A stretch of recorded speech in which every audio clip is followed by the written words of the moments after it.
My name's Anne Dixon and I'm a Good Samaritan sister, and I've been living here in Bacolod since 2013. We were the first congregation in Australia, set up in 1857. Then we went to Japan after the war. 5 sisters went to Nagasaki to help the community there build up.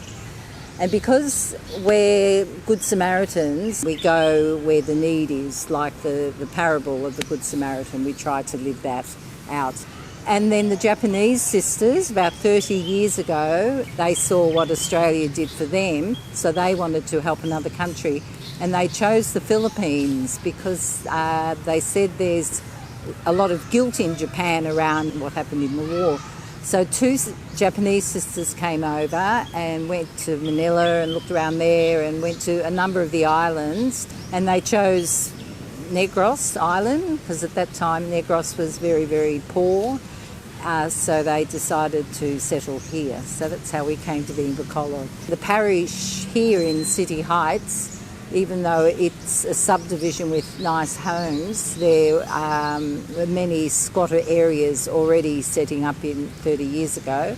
So the parish priest here said it would be really wonderful if you could set up a kindergarten for the children in the squatter areas.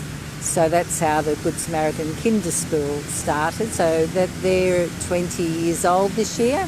So 9 years ago, we felt, well, there's heaps of other needs around the place, and so the outreach centre was born. Got a huge scholarship program, got over 100 students from elementary through to college. So their parents and the scholars themselves, we actually ask them, what are the needs, and so we will address those needs. The Good Samaritan Statement of Directions, a part of that is about the ecology and what we're doing to our world. So we're very aware of that, and it's a huge need here where people just don't even basically know about rubbish bins. So it's a big part of the centre as well, and that's obviously how this eco park kind of came into being. We could see it was very neglected.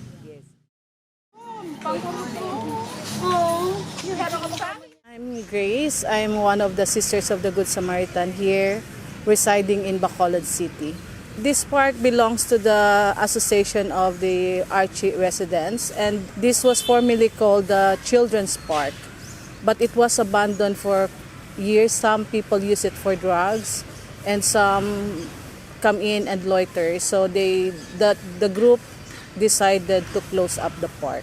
It was really dark, dumpy, and so many rubbishes from the creek and also from the outside. When I first saw this park, I feel sad that there's a space for children to play, but it wasn't used because it was so dirty. And it so happened during the pandemic time, we have plenty of extra time. So I talked to first with the center with Anne, and later to the community if we can adopt the park, since we have the manpower with the help of the parents of the scholars and also the college scholars. Firstly, for the children, so they have space to play and space to sit down and relax. And for the women, the women can come here and just to spend time with the trees, with the nature, and be able to pray. And for the center, for us, well, we can use this space now for the reflection and the retreat of our college students and with the parents, with the moms. Yeah. Sister, where do you see the park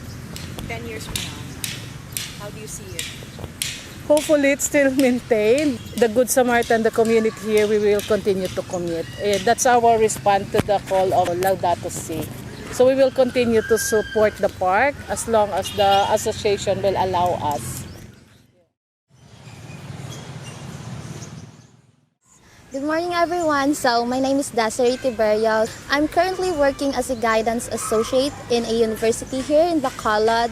And before that, I am a Good Samaritan Kinder School scholar.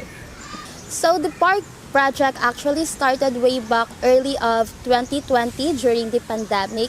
So we started on picking up the garbages here, clean the park during weekends as part of our contribution for the scholarship program.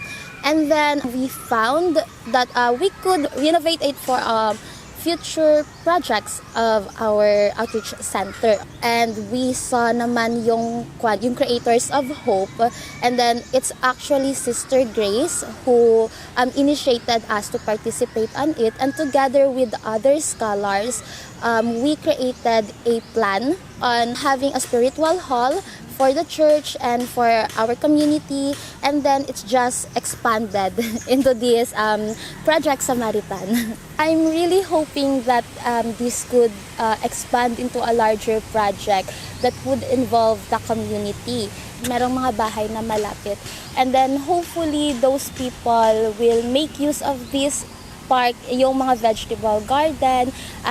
Maggagawa namin itong fundraising drive na mas makakatulong sa mas marami. And then this would also kasi teach the scholars on how to value nature, how to work with nature. It's really life-changing because I came from a family that is not really stable when it comes to financial. It's really the Good Samaritan that helped me in my education. When I entered na my college, I really don't know nga makakapag-aral pa kasi ako. I thought na mag-work na lang ako. But then when they offer me this scholarship, I am able to pursue that career that I really wanted. And then this also give me an opportunity to help my family. Kasi meron na akong stable na job na hindi ko naman na-expect noon. But then with their help, I was able to achieve it. I am John Eric Palomar Elia of this community. So I'm currently studying the Bachelor of Science in Education, major in English. I'm one of the scholars of the Good Samaritan Sisters. Together with my colleagues, the scholars of Good Samaritan, napag-isipan namin na hindi lang paglilinis, kundi yung pag-renovate. Tapos yung pag-renovate that will benefit us also, not just us but the community. Having this space in the community will provide us also space to connect with the nature, with the Lord, and with ourselves.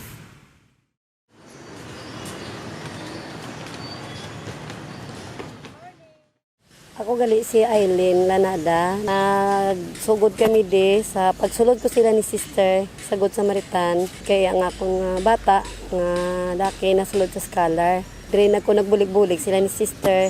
Nason about butangi ko sa mga garden kay bit ko gidya ang sa garden sa mga tanom. Ti pumiro ni namon sulod do hindi kami kaintindi kung ano namon dapat imuon di sa park.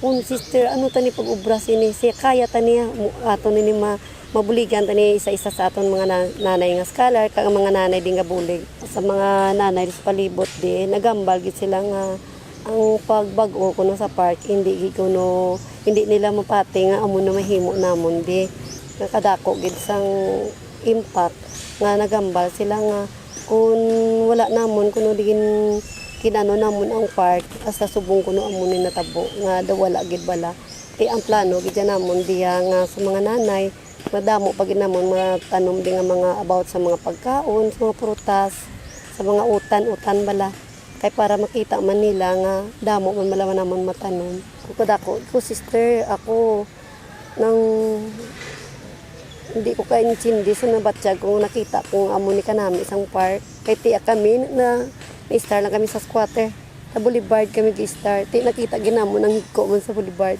ti dire nakita ginako nga kanami gis ang impact pasalamat ko sila ni sister sa tanan nga tawo nagbulig di sa amon. Ako po si Idilene Banyes at ito po yung vegetable garden namin dito sa park. Ito po yung alugbate at saka ito po yung okra, kamatis, ito po yung malunggay, ito po yung dahon ng kamote. Akala namin di namin kakayanin. But with the support of everyone helping together, nakaya naman. Yes, oo. Pero paunti-unti, dahan-dahan.